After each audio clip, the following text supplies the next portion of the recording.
Greetings, dear friends. Welcome to this live stream for Empty Cloud Monastery. I'd like to begin as usual by paying homage to our teacher, the Buddha. Namo tassa bhagavato arahato samma sambuddhassa. Namo tassa bhagavato Arahato Sama Sambuddhassa. Namo Tassa Bhagavato Arahato Sama Sambuddhassa. Buddhang Dhammang Sanghang Namassami.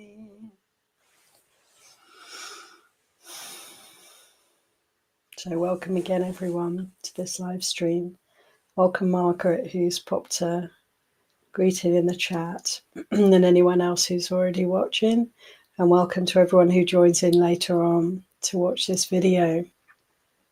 Hello, Maria from Nova Scotia. Good to see you. So, friends, today I thought I'd look at a sutta from the Majjhima Nikaya, which we can explore together. And if there's time at the end, I'd like to share some verses from the Therigatha. Topic today is really Dhammanupassana. That is the fourth foundation of mindfulness, how we work with the mind, with the thinking mind. And I love this sutta because it's actually very simple in a way and very practical. So a teaching around how to work with the mind, how to observe the mind skillfully for liberation.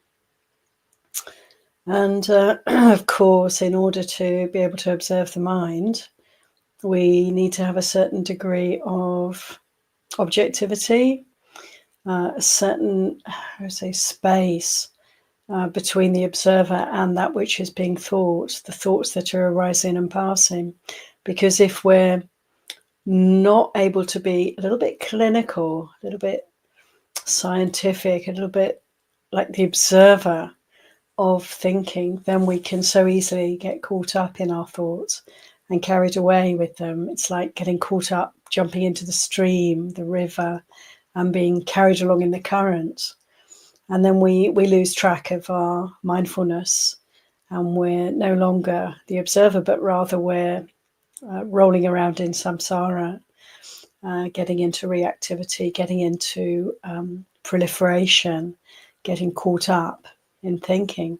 So it does require a degree of mindfulness, objectivity, to be willing, I guess, to prioritize mindfulness over the content of the thoughts. But having said that, it's very possible for us to be witnesses to thinking, to this process, this endless stream, isn't it? This natural, tendency of the mind to produce linear thought. And we can become very adept at witnessing and observing this process rather than identifying with it. And that's the other key factor, isn't it? Is the quality of non-identification, being able to let go of the sense of my thoughts. As long as we identify with our thinking and believe our thoughts to be somehow belonging to us, if we identify with our thoughts like this, we're really caught up. And if we can just take in the Buddha's teaching regarding not self, these thoughts are not actually me and mine. They're a process that's going on. Whether I'm caught up in the thinking or whether I'm observing the thinking, this flow is happening. And we can definitely choose to free up and step aside from the thinking process and become the wise witness, the one who knows. And then we're learning from the whole process, isn't it? It's all Dharma for us. Dhammanupassana, the word the Buddha used for this thinking experience, is Dhamma. It is the truth revealing itself if we're able to witness that. So this sutra I find really beautiful, and actually it's very touching because it's the Buddha describing how it was for him before he became the Buddha, while he was the Bodhisattva. At the time, most likely when he was, he'd left the household life and he was striving to try and come to the end of suffering, trying to figure his way forward, trying to work out how to extricate himself from samsara, from suffering. And so probably in the period of time that he was dwelling in the caves near Bodh Gaya, up in the caves, a very difficult ascetic life, and he was fasting a lot and really mortifying the body, not taking care of the body, became very emaciated, very unhealthy. And during this time, he would have been investigating in this way also and working with thinking. So hi, Madeline. Greetings. Greetings, Bhumika, Edward. Thank you for joining us and for posting in the chat there your greetings. So without any further ado, I'd like to launch into Majjhima 19. See if I can say it properly. Dveda Vitaka Sutta. Dveda Vitaka. Dveda, two different kinds. Vitakas, thinking of thoughts. So there are just two different kinds of thoughts, in a way, as we shall see from this teaching. So I'm going to read the sutta gradually and we'll explore it bit by bit as we go along. I could post it up there for you to read along, but I think I'd rather suggest actually that you just sit back and listen. And I'll try and make it clear when I'm reading from the sutta and when I'm commenting on the sutta. So welcome, Gregory. Welcome, Manal. So here we go. Dveda Vitaka Sutta. Thus have I heard.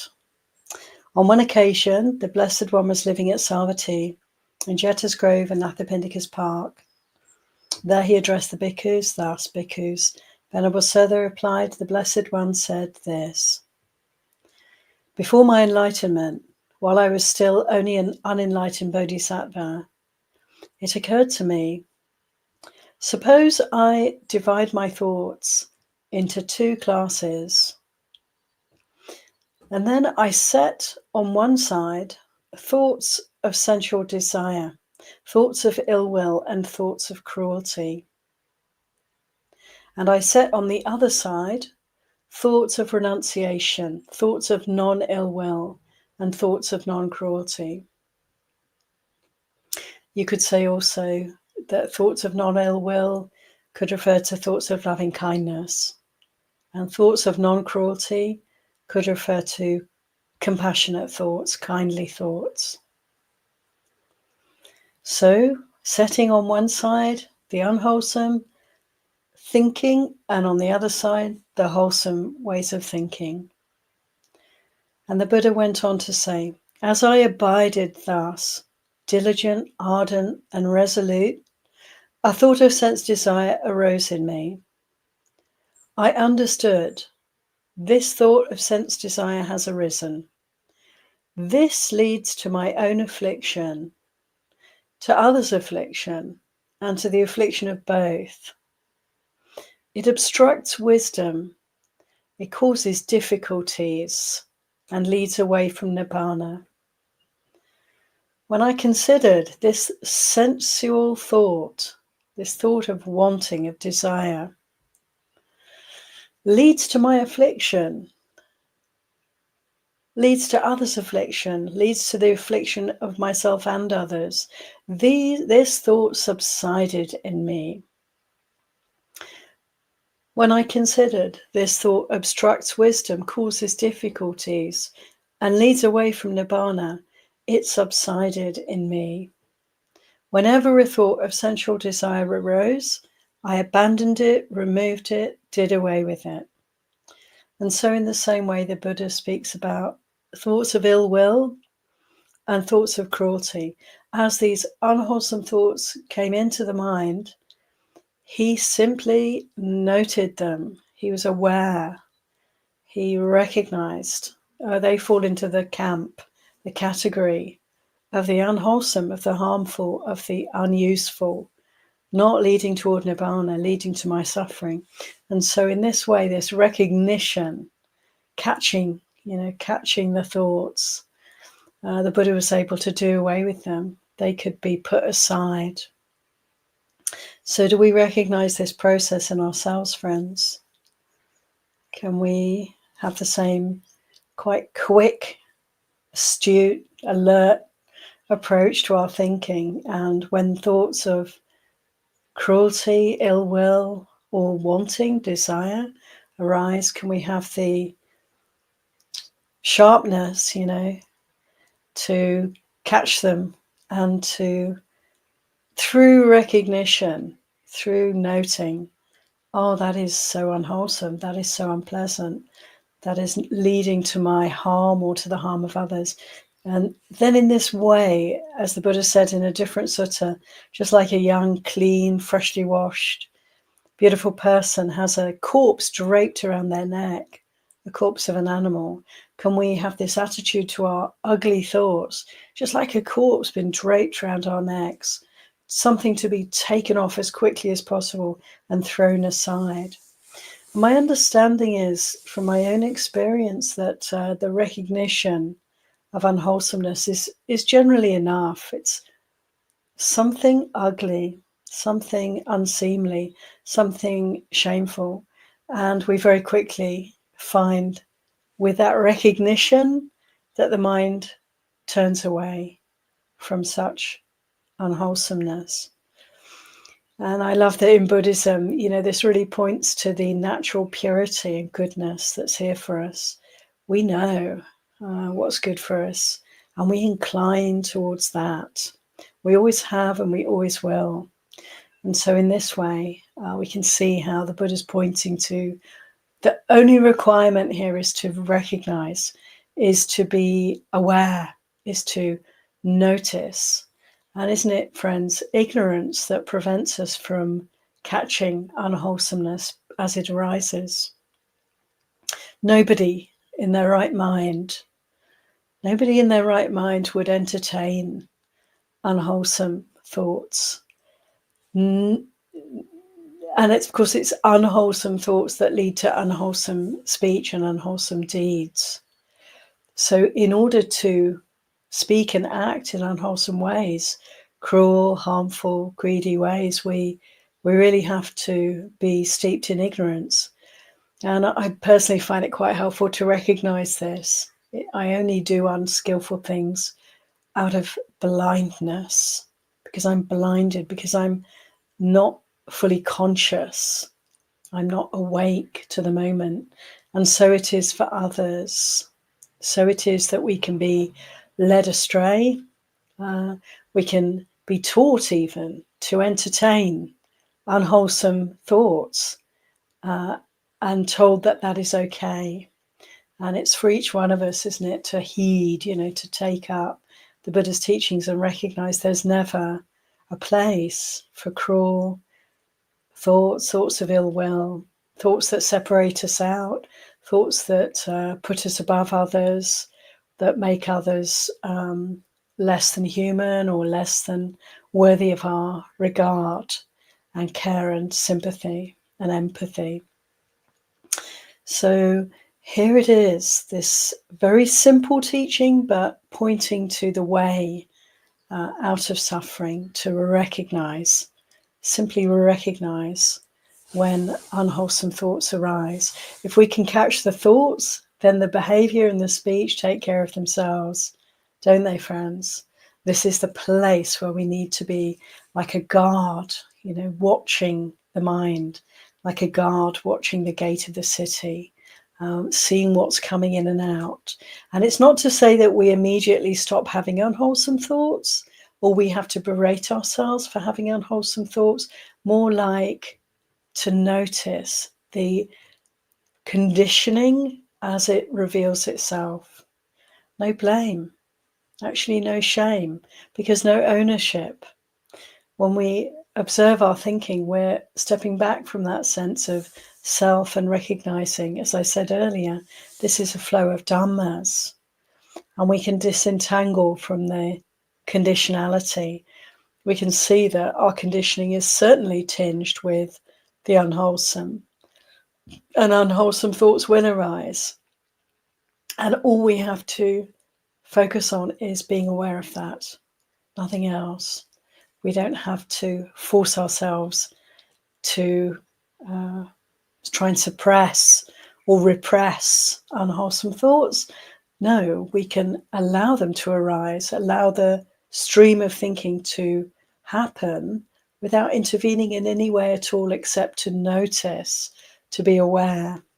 And then the discerning mind, the observing mind, that wisdom and goodness that's naturally there can help us to do away with, through discernment, through recognition of the dukkha there, do away with the unwholesome. So the Buddha goes on to speak about, actually I'm going to continue reading through the sutta in order. So he speaks about the unwholesome thoughts of cruelty, ill will, and greed, the noticing of them, the reflection around how harmful they are, and then the quite natural letting go, like releasing a hot brick, letting go of something painful, getting the hand out of the fire, the letting go that happens as a result of that insight, of that mindfulness, of that wisdom.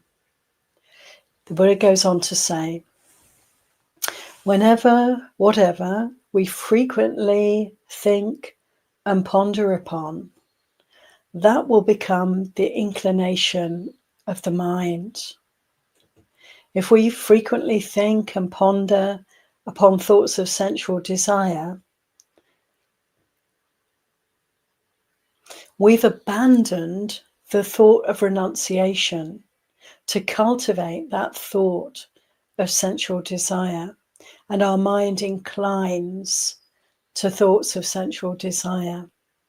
If we frequently think and ponder on ill will or thoughts of cruelty, then we have abandoned non-ill will and non-cruelty.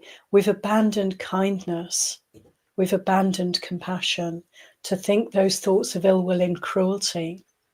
Our minds will incline further in that direction of thinking thoughts of ill will and cruelty.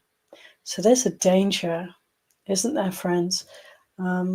We have this way of entrenching habits, of following along the familiar lines, the familiar ways of thinking, and then also of speaking and acting. And so we can see how people can get indoctrinated. We can become slaves to our cultural mores, the ways we think as groups about others, perhaps, about our own position in the scheme of things. So we can develop prejudices, we can develop hatred of certain things through this kind of immersion in thoughts of cruelty and thoughts of ill will. We can become used to operating in this way. We can become even comfortable in holding to, views and concepts and attitudes that are harmful, that are unwholesome, that are separating us from others, that are against others in some way.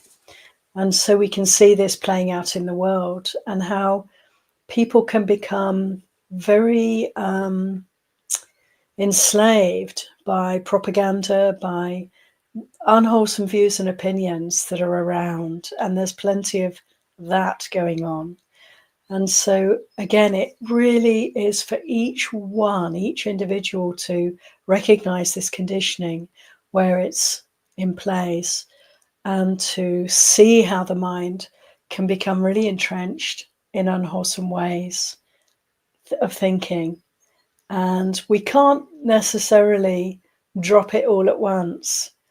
if we have some cruel attitude, say, to another group of people, our group, looking at another group with a very jaundiced, very prejudiced eye, we can't necessarily drop all the conditioning that we've taken up or that we have as our karma, that our history has led us to hold to certain ways of thinking and being that are unwholesome, cannot be immediately dropped necessarily. Sometimes it's a process of kind of extricating ourselves. And you can see this in people who have been indoctrinated, as we all are to some extent, when we recognize that we've held to a view over our whole lifetime, perhaps, ever since we're young.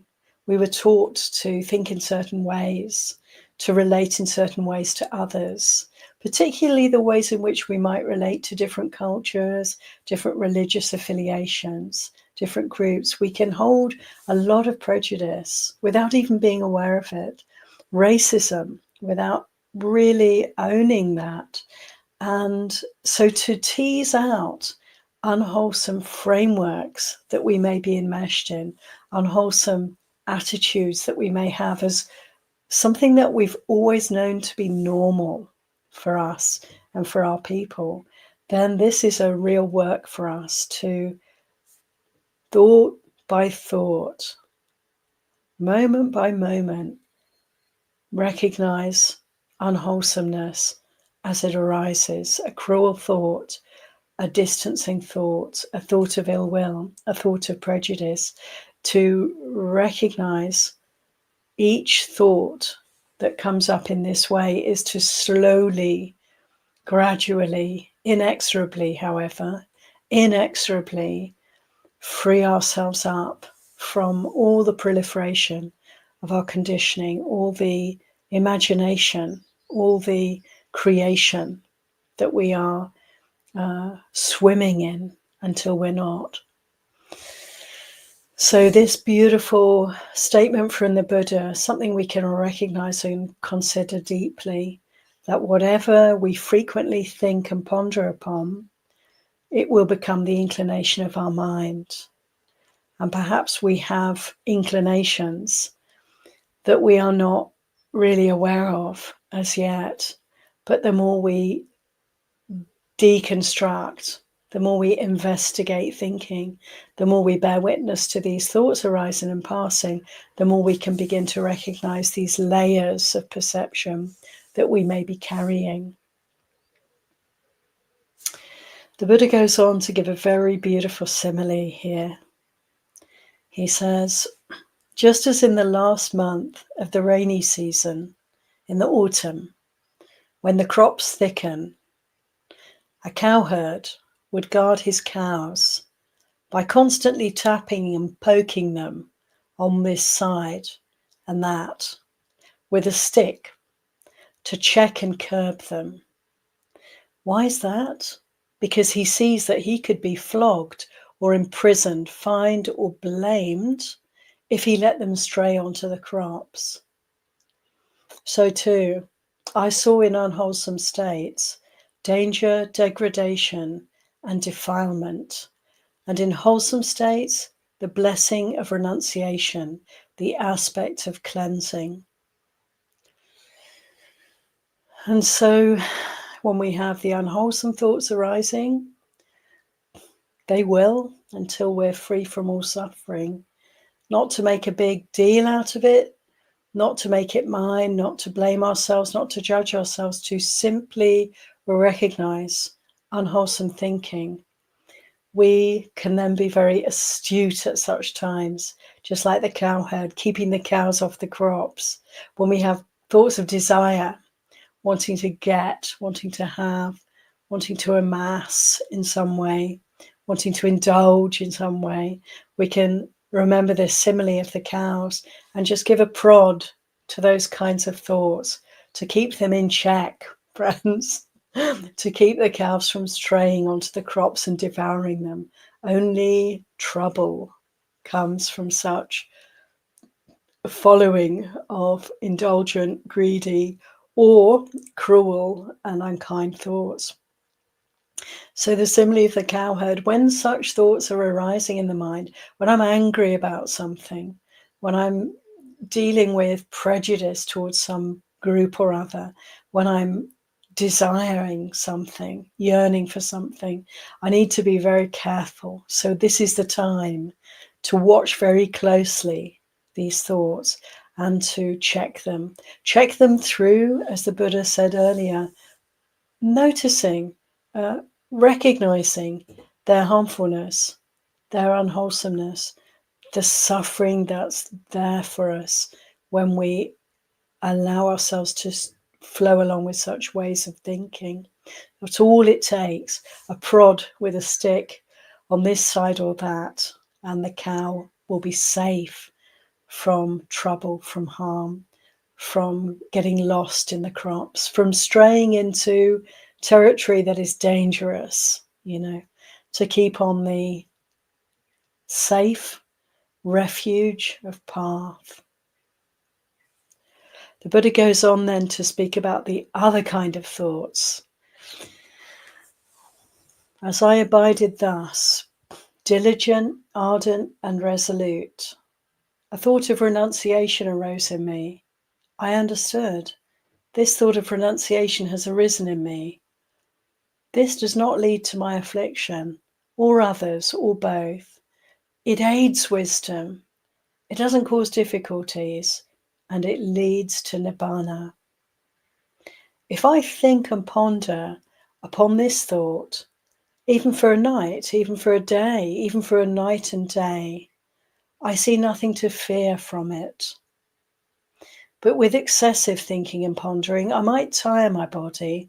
And when the body's tired, the mind becomes strained.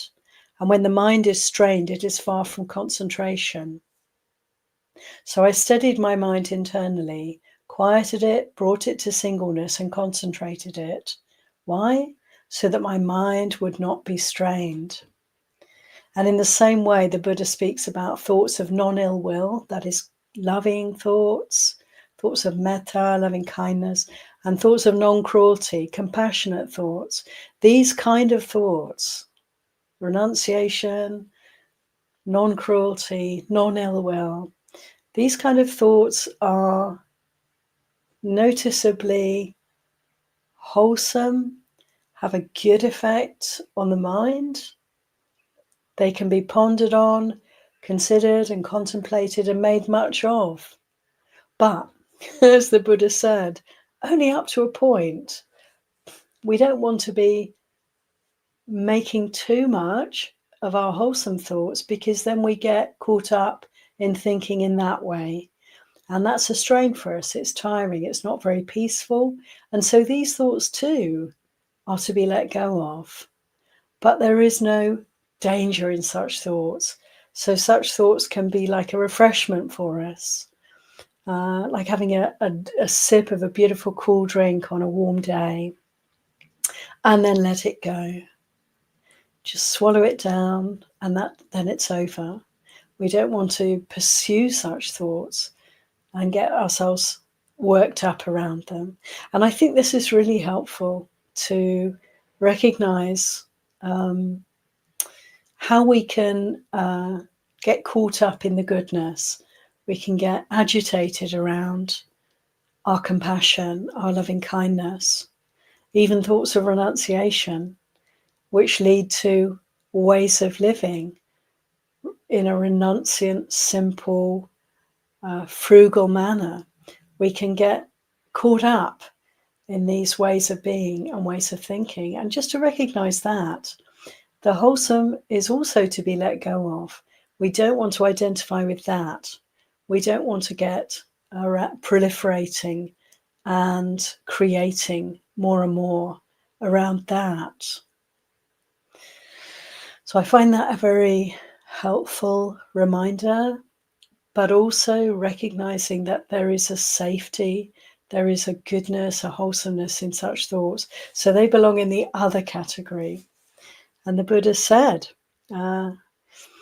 just as in the last month of the hot season, when all the crops have been brought in inside the villages, A cowherd then can guard their cows by sitting at the root of a tree or out in the open, because all he needs to do is be mindful that the cows are there, somewhere around him. So too, there was a need for me only to be mindful that those states were there. So this beautiful simile, comparing it to the unwholesome thoughts, just like the crops are growing all around and they are to be avoided. There is defilements present when the thoughts are unwholesome, and so we have to guard our minds very carefully, be very aware, be very alert, and recognize the danger. And so let go of the unwholesome thoughts. And here, when the thoughts are wholesome, they're beneficial, there's wisdom in those thoughts, there's goodness in those thoughts, we can relax and watch them from a kind of appreciative standpoint. Yes, it's like when we're meditating and we have some insight, isn't it? We have some understanding of Dhamma. We have some very bright and positive inclination. We break through some anger and hatred and come to a place of love and compassion. At these moments, we can kind of bask in that breakthrough. We can bask in that goodness. We know that that's beneficial for us, that we're inclining more toward freedom from suffering. And so we can have this attitude of like the cowherder sitting under the tree, sitting on a rock, just watching the cows in a relaxed way, nothing to do, just keep an eye on. The Buddha said also here, whatever we frequently think and ponder upon will become the inclination of our mind. If we frequently think and ponder upon thoughts of renunciation, thoughts of loving kindness, thoughts of compassion, thoughts of non-ill will, thoughts of non-cruelty, then we can recognize we've abandoned thoughts of ill will, thoughts of cruelty, thoughts of desire, and our minds are inclining towards the wholesome. And of course, we could probably, most of us, observe that in the course of our lives of practice, that through this steady investigation, the mind inclines more and more toward the wholesome, because our recognition of the unwholesome becomes very sharp, very quick, and we let go of the unwholesome, and so we notice that there's more space, there's more tendency to dwell in the wholesome. This is a really natural process, I would say, progression. Personally, when I started meditating, I had such a lot of suffering manifesting in the body and also in the mind. And it's like a sense of almost like a massive clear out, getting rid of all the junk, all the most gross, all the most dark and dismal and unkind and hateful mind states arose, and they can arise when we make space for them. It's almost like these things will emerge first. It's like they're needing to come out, needing to have the space to express, to be seen, to be observed.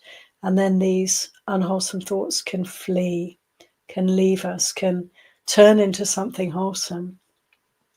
And so I think probably for a lot of us, the experience of practice over time is one of a natural shedding of the unwholesome, a disinclination toward the unwholesome. The unwholesome arises and passes, and there's more experience of the wholesome goodness, which is, you could say, our natural state.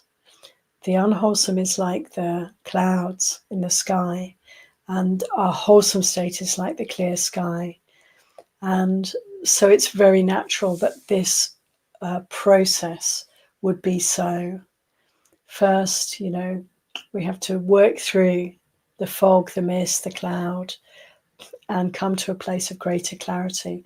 And so we may notice how we have less unwholesome thoughts as we go along. But even as we have less unwholesome thoughts, we can notice that the impact such thoughts has on us is very noticeable. So when there's anger or ill will in the heart, it can be very striking as we continue to practice. I'm just reminded of the story of Ajahn Chah that many of you all know, where he had been practicing for so many years as a monk. He was so attained, and he was so revered, and he had so many people following him, following his good example. His conduct was impeccable. And one day, a young novice came along, did something, and it made him angry. And the next thing people knew was that Ajahn Chah had disappeared. He'd gone into his kuti and he wasn't coming out. He didn't come out for days. He didn't eat. He didn't collect anything. He didn't speak to anyone. He was just on his own in his kuti. And it emerged later that he was so shocked by that thought of anger and ill will towards this child. He was so appalled to observe this thought arising, these feelings arising, that he went into his kuti and he was striving, working with this unwholesome layer that had emerged, that had revealed itself. And until he'd dealt with it, as it were, until he'd let go, until he'd come back to a place of brightness and well-being, he just stayed in his kuti all that time. So that's a really amazing story, and it really emphasizes this sensitivity that we can develop, can't we, to anything unwholesome here for us.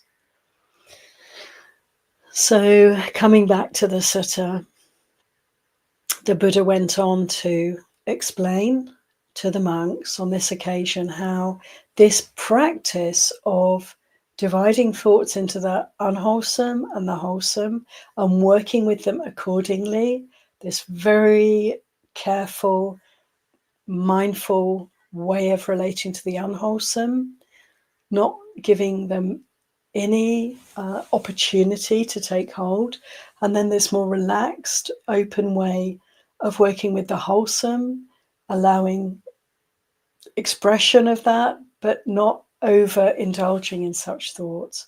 In this way, the Buddha was able to come out of thinking altogether and to be able to drop the unwholesome and then to drop the wholesome. To come out of thinking is to enter into jhana, to have a mind that's one-pointed, that's focused, that's peaceful, that's quiet.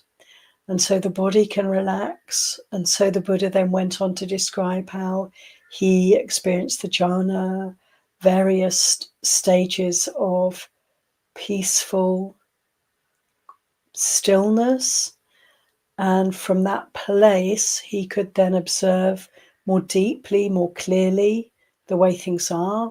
And he speaks in this sutta about the three knowledges that came to him before he became the Buddha. That is the tevijja, the three knowledges, the knowledge of his past lives, that which had led him to this point, the karma, the cause and effect that had led to this moment. He could see it all. He could see how it had come to be. And the knowledge, the second knowledge, that of seeing how for all other beings it's the same. There is arising and passing, and how causes and conditions come about, and how every wholesome thought, word, or deed leads to a good result, happiness, freedom to some extent, and how all unwholesome thoughts, words, and deeds lead to suffering, an unhappy destination, and discomfort and distress in the moment.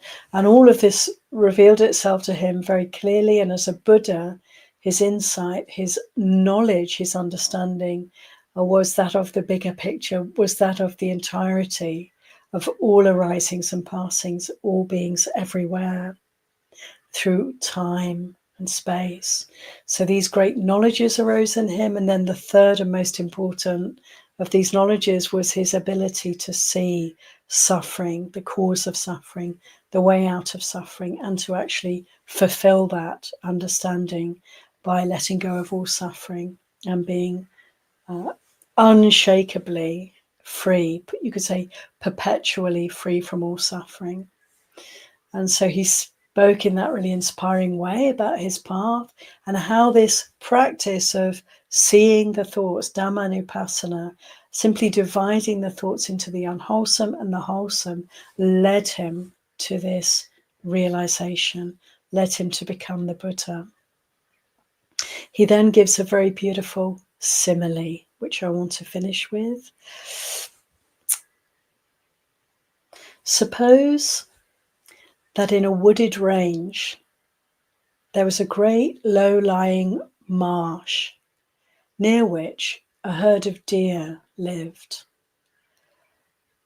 Then a person appeared, desiring their ruin, harm, and bondage, and he closed off the safe and good path to be travelled joyfully, and he opened up a false path, and he put out a decoy and set up a dummy, so that that large herd of deer might later come upon calamity, disaster, and loss. But another person came along who desired their good and welfare and protection, and he reopened the safe and good path that led to their happiness, and he closed off the false path, and he removed the decoy and destroyed the dummy, so that large herd of deer might later come to growth, increase, and fulfillment. And the Buddha said, I've given this simile to convey a meaning. This is the meaning. The great low-lying marsh is a term for sensual pleasures. The large herd of deer is the term for all of us, all beings. The person desiring ruin, harm, and bondage for us is a term for Mara, the evil one. That is delusion, that is ignorance, that is not seeing clearly. The false path is a term for the wrong eightfold path. That is wrong view, wrong intention, wrong speech, action, and livelihood, wrong effort, mindfulness, and concentration. That is following the unwholesome thoughts and allowing them to lead into speech and action. In short, that is the wrong path for us. And the decoy is a term for delight and lust. The dummy is a term for ignorance. The person desiring our good, our protection and welfare is a term for the Tathagata, accomplished and fully enlightened, the Buddha. The safe and good path to be travelled joyfully is the Noble Eightfold Path. Right view, right intention, right speech, right action, right livelihood, right effort, right mindfulness, and right concentration. So this beautiful simile, friends, just to have the image in our minds. We're like the herd of deer, and the marsh is there for us. There's marshy ground all around us until we're free from sense desire. And to be able to recognize that, to be able to recognize the danger that's all around us, and to be able to focus on the good path, and in so doing to protect ourselves from falling into the marsh, to get rid of the dummy, get rid of the decoy, root out sense desire, root out ignorance through this practice of mindfulness, observing rather than being steeped in experience. And in this way, we can avoid the wrong path, avoid getting caught, avoid peril, danger, distress. So this wonderful simile, the Buddha who has our welfare and protection, giving us this way to find freedom from the unwholesome. So the Buddha then encouraged his disciples around him that day to follow these teachings. And he said, these are the roots of trees, these are the huts, empty huts, meditate. Do not delay, or else you will regret it later. This is our instruction to you. So this exhortation to practice mindfulness. Why do we meditate? We meditate to improve on, to grow, to cultivate, to evolve our mindfulness, the ability to see what's going on, to observe the body and to observe the mind. And so this was the instruction from the Buddha. And of course, as we know, in so many places in the suttas, he exhorts us to give time for meditation, to enable us to develop this quality, this ability to witness kindly, witness compassionately, and so to find our way, gradually moving away from the unwholesome toward the wholesome, and letting go even of that, inclining towards peace, inclining towards stillness, inclining towards ever greater insight, ever deeper insight. So this is a beautiful sutta, and I want to finish very briefly just by sharing with you a wonderful poem, because this is an example of a person from the time of the Buddha, a monk called Revata, who wrote these verses, and he had been through this process of discernment, of letting go of the unwholesome and opening to the wholesome and letting go of that. And so I want to read you some of his verses just to conclude. So this is from Therigatha 14.1, and the verses of Revata of the acacia wood. Since I've gone forth from the lay life to homelessness, I've not been aware of any thought that is ignoble or hateful. May these beings be killed, may they be slaughtered, may they suffer. I've not been aware of any such thought in all this long while. I have been aware of loving kindness, limitless and well developed, gradually consolidated as it was taught by the Buddha. I am friend and comrade to all, sympathetic for all beings. I develop a mind of love, always delighting in harmlessness. The unfaltering, the unshakable, I gladden that mind. I develop a divine meditation which reprobates do not cultivate. When in a meditation, free of placing the mind, a disciple of the Buddha is at that moment blessed with noble silence. As a rocky mountain is unwavering and well grounded, so when delusion ends, a samana, like the mountain, does not tremble. And this last verse I want to share with you. To the person who has not a blemish, who's always seeking purity, even a hair tip of evil seems as big as a cloud. As a frontier city is guarded inside and out, so you should ward yourselves.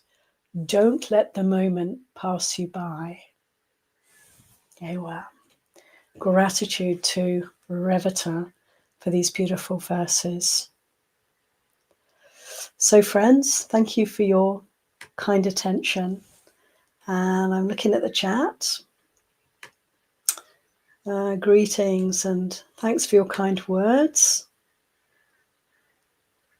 Kim and Rising and Kit and Srey. And I want to share with you a comment. Hi Amos also. Got a comment here from Edward I'd like to share. Thank you, Edward. who says, I have so much ill will against some family members that even them touching me create a terrible pain in me. I'm hoping over time my mind would forgive them, but for now I stay away to have peace. Sadhu.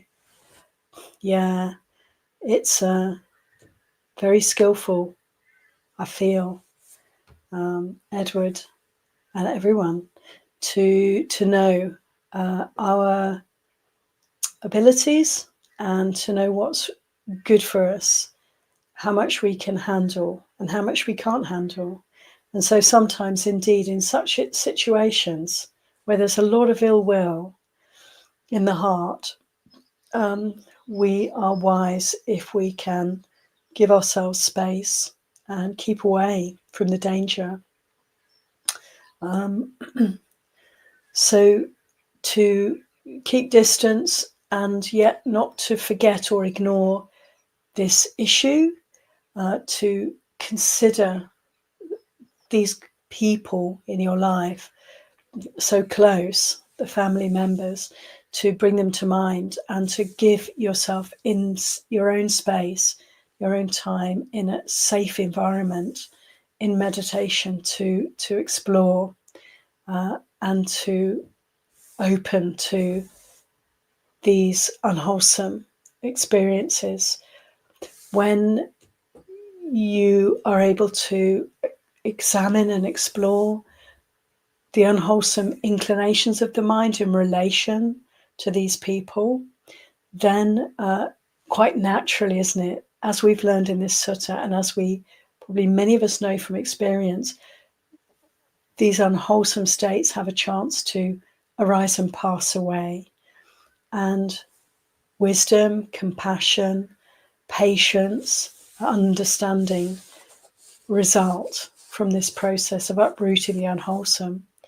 And of course, needless to say, there's no judgment of yourself here, and there's no judgment of the others. Not at all. No blame. More like, where's the suffering here? This we can work with, this we can deal with. We can't change the behavior of others. We can't change if they seem to be propelled by unwholesomeness, by cruelty, by ill will. There's absolutely nothing we can do to change that through, trying to force them in any way to be different, or judging them, or berating them, and so forth. Needless to say, I don't need to tell you that, but just to mention that all we can change, the only thing we have agency over, usefully can work with, is this heart and mind. And so to be really conscious of the suffering here and any unwholesome qualities, any unwholesome thoughts, any hatred, any aversion here, this we can work with. And it's really good to give space for this, and then maybe gently, cautiously, carefully at some time in the future to reconnect. After all, family, we have so much entanglement karmically with our family that it's very useful for us, helpful for us to relate to family, to work through layers of suffering that we may be holding to. And so at some point in the future, it may be good to reconnect, come into contact with those people again, and see, have that as a yardstick to see how your work is going, how your practice is going, but with great caution and only when the time feels right. But eventually, of course, we hope to come to a point where we don't have any enemies, we don't have any issues with anyone. And that can seem like a really tall order, but of course, this is the direction we're moving in, not through trying, not through forcing, but just through observing the suffering here and making peace with that, letting go of the suffering in just the ways that this sutta has been pointing to. And then quite naturally, as we shed the suffering here, so the enemies fall away, so the difficult relationships transform. And so we recognize that we're all very intimately connected, not just with family, but with all beings. that we are not separate, that their issues are our issues, and that we very naturally, don't we, friends, develop a heart of loving kindness, a heart of compassion towards this one, and so towards all beings. We get to bless ourselves and bless this world through our practice, even as we're not necessarily enlightened, but even as we incline towards Nibbana, as we incline towards freedom from suffering. This is the result. Thank you so much for your comment, for sharing that with us. And I hope that these reflections today, this teaching today, can be valuable for you, useful for you. I wish you every blessing in your practice.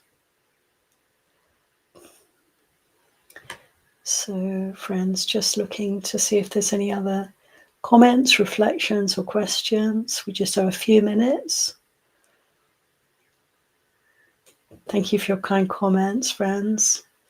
Maria, thank you for sharing a similar situation.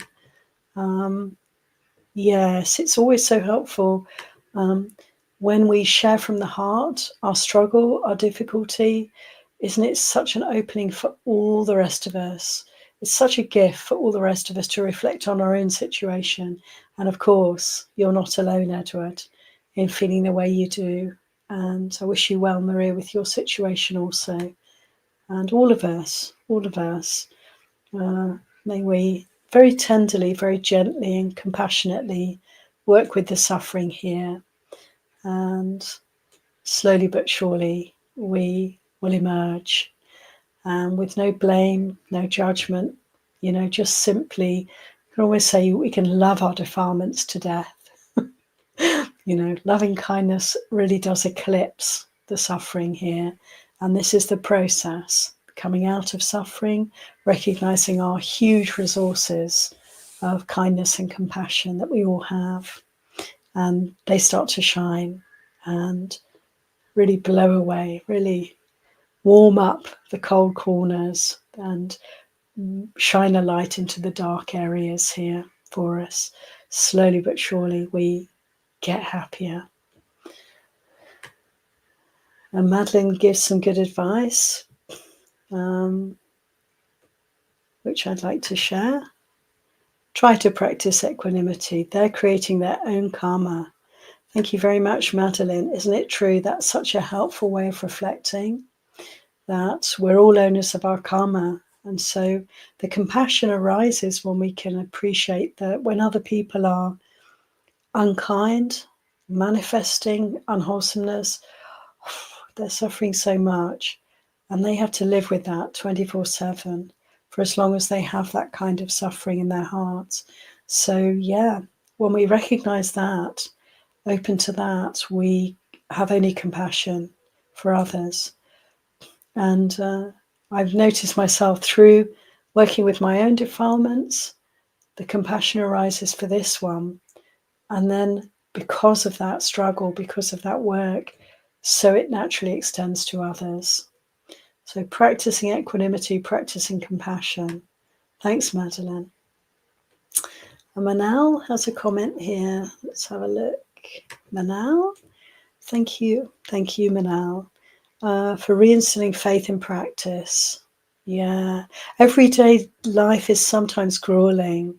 One can get absorbed in lay life maintenance. Yeah. And Manal goes on to say, reminding us to reflect always. This was a much needed reminder. Thanks, Manal. Shed the suffering here. So grateful to see this. Yeah, me too. We'll finish with that lovely comment from Manal. Thank you. But yeah, it really is that we all need to be reminded. We can all get caught up, right, in the maintenance, in the lay life, or monastic life. We can get caught up in all the issues and responsibilities and happenings and all the people around us and the situations, not to mention the news that we're taking in from around the world. It all has an impact on us. And yet, isn't it wonderful in just this way to drink the nectar of the Dharma, to recognize the simplicity in a way of this call from the Buddha to wake up to our experience. Don't be caught up in the experience. Witness, be aware of what's happening. And in this awareness, in this mindfulness, we are stepping back to some extent and we're observing reality. And then, the very natural arising of wisdom and the inclination towards freedom from suffering, which is, one could also say, an inclination towards goodness and letting go of the unwholesome. That is so much part of this path, isn't it, friends? So, yeah, big homage to the Buddha for these beautiful teachings, for keeping us on track, for reminding us, and we need reminding again and again. So to keep coming back to these teachings and to be guided by them. Thank you so much, friends, for being here. I'd like to conclude, let's conclude together by paying homage to our teacher, the Buddha, with 3 heartfelt sadhus.